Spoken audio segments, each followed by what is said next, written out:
Hello all, video skip பண்ணாமல் video ஃபுல்லாக பாருங்கள். வீடியோட மிடில் ஃபன்னியான மூமெண்ட்ஸ் நிறையா நீங்கள் பார்ப்பீங்க. ஆமாங்க, 2 பேரும் விளையாண்டுட்டு இருந்தாங்க. சரி, எனக்கு கிச்சனில் ஒர்க் இருக்குது, நீங்கள் விளையாடுங்கன்னு சொல்லிட்டு நான் கிச்சனுக்கு போயிட்டேன்.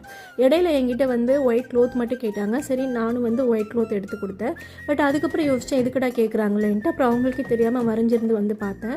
நீங்களும் பாருங்கள் என்ன பண்ணுறாங்கன்னு சொல்லிட்டு. இப்போ இன்ஸ்டாகிராமில் வைரலாக போயிட்டுருக்குல்ல, இந்த பேய் கேம் தான் விளையாண்டுட்டு இருந்தாங்க.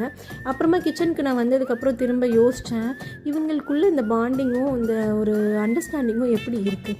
ஏன் அப்படின்னா, லாங்குவேஜ் வேறு, ஃபுட்டு வேறு, கல்ச்சர் வேறு, எல்லாமே வேறு.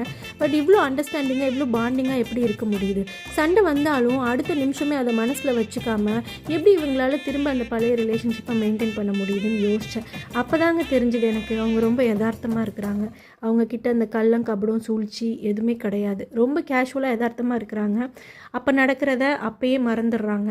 நம்மளும் இந்த மாதிரி லைஃப்பில் இருந்தோன்னா எப்போவுமே நம்மளும் ஹாப்பியாக இருக்கலாம்ல. ட்ரை பண்ணி பார்ப்போமா?